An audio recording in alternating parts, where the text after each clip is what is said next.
Section 3. Legends concerning the Yellow Emperor and his descendants. The modern Chinese nation emerged gradually over 4,000 to 5,000 years of prolonged struggle and assimilation, absorbing countless ethnic groups upon a specific cultural and ethnic foundation.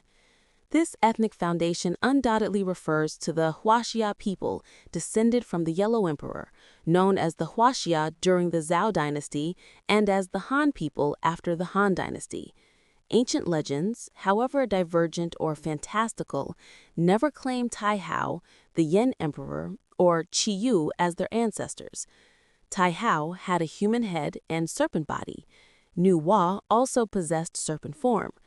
The Yan Emperor bore a human torso with a bull's head, and Qi Yu was depicted as a monstrous creature. Only the ancient emperors of the Yellow Emperor lineage were portrayed as fully human. While this clearly reflects ethnic bias, it precisely demonstrates that the core of ancient Chinese history was transmitted through the lineage of the Yellow Emperor's clan. Legend has it that the Yan Emperor's clan, oppressed by the Qi Yu tribe, fled to Drolu. Located within Huailai County, Drolu served as one of the Yellow Emperor's strongholds after his eastward migration. After the Yellow Emperor defeated and killed Qi Yu, his people remained settled in the western and northern regions, including Shanxi, Gansu, and Shanxi. This distribution largely aligns with the geographical spread of the Yangshao culture.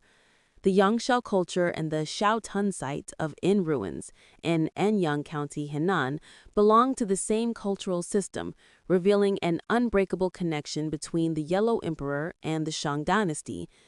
Ancient texts documenting the genealogy of the Yellow Emperor's descendants include the Guoyu, the Daidaiji, and the Classic of Mountains and Seas.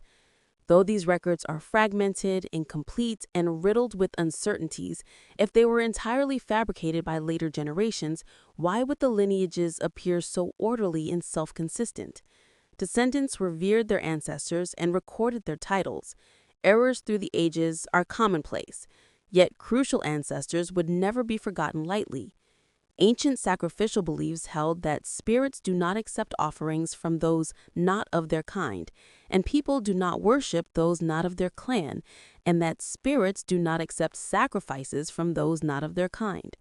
Thus, the lineage of the Yellow Emperor cannot be dismissed as entirely baseless. China's relatively systematic history can be traced back to the Yellow Emperor.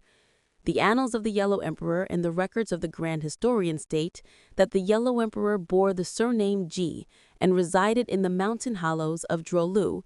He frequently migrated, moving about without fixed abode, and fathered 25 sons. His principal consort, Lei Su, bore him 2 sons, one named Xuan Yao and the other named Chang Yi. Legend attributes the invention of bows and arrows to the Yellow Emperor.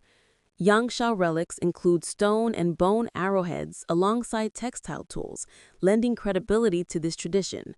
Of his 25 sons, 14 are said to have received surnames. 4 pairs shared the same surname, yielding 12 distinct clans. These 12 clans feature prominently in ancient annals, with the Tang, Yu, Sha, Shang, Zhou, and Qin dynasties all tracing descent from them. Among these 25 individuals, some bore surnames, some did not. Some shared surnames, others had distinct ones. Some followed their mother's surname, others their father's. Some shared a mother but different surnames, while others had different mothers but the same surname.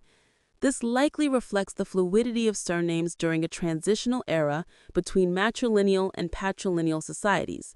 During the Han dynasties, the Donghu and Uo Han peoples were in the process of shifting from matrilineal to patrilineal descent, and their surnames were not fixed, often derived from the names of brave and strong chieftains. The diverse surnames attributed to ancient Chinese emperors in legend also reflect this transitional period between matrilineal and patrilineal societies.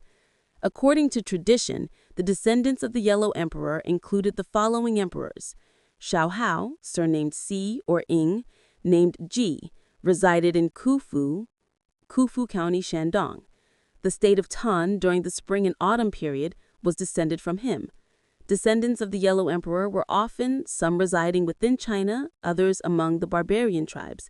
Xiao Hao was likely the first to migrate eastward, intermingling with the Yi tribes and adopting the Taihao lineage culture, hence his name, Xiao Hao. Chuan Chu, descendant of Chang Yi, son of the Yellow Emperor, resided at Diku, Piyang County, Hebei, and was known as the Gaoyang clan. He attacked and defeated the Miao and Li tribes, scattering them. Some fled westward, others southward, while the Hua tribe occupied the lands north of the Yellow River. Chuan Chu established rules emphasizing male authority and suppressing women. If a woman encountered a man and did not yield the path, the man was permitted to strike her on the road. Diku, descendant of Xuan Yao, son of the Yellow Emperor, resided in Bo, Yanxi County, Henan, and was known as the Gaoxin clan. Legend states that Diku married 4 wives, bearing 4 sons. Jiang Yuan bore Qi, ancestor of the Zhou dynasty. Jiandi bore Si, ancestor of the Shang dynasty. Qingdu bore Yao, and Changyi bore Zi. If Qi and the others were indeed descendants of Emperor Ku, they were only distant relatives, not half-brothers. Oral bone inscriptions confirm that the Shang dynasty regarded Emperor Ku as their high ancestor, indicating Emperor Ku was a real historical figure. These 3 emperors, the character Di originally signified ancestor, lived in widely separated eras and did not succeed each other on the imperial throne. Their titles endured either due to exceptional achievements or the prosperity of their descendants. Ancient historical accounts of their actual deeds are largely unreliable. By consulting records of other backward peoples as references for ancient history, one may roughly envision the circumstances of that time. The Book of Wei, biography of the Wuwan, describes their customs, stating that they elected brave and capable warriors who fairly resolved disputes to serve as chieftains. Each settlement had its own minor leader, and hundreds or thousands of settlements formed a single tribe. When the chieftain issued a summons, no tribe dared disobey. Both chieftains and minor leaders were elected, not hereditary. Below the chieftain, each managed their own livestock and property without mutual corvée labor. They revered spirits and deities, offering sacrifices to heaven and earth, the sun, moon, stars, mountains, and rivers. They also sacrificed cattle and sheep to honor ancestors who had distinguished themselves through bravery or achievements. The ancient Chinese emperors Xiao Hao, Chuan Chu, and Diku, whose names endure, were likely venerated much as the Wuwan honored their brave and accomplished ancestors. Among the 3 emperors' domains, Xiao Hao first settled in the east, Chuan Chu conquered the Miao and Li tribes, settled at Diku, and expanded westward. Mianchi was the stronghold of the Yang Shao culture. Diku settled at Bo and expanded eastward, advancing further east than Mianchi. These simple legends may contain traces of ethnic conflicts. The chronology from the Yellow Emperor to Diku is unverifiable, although the Yellow Emperor is said to have lived around 2700 BCE.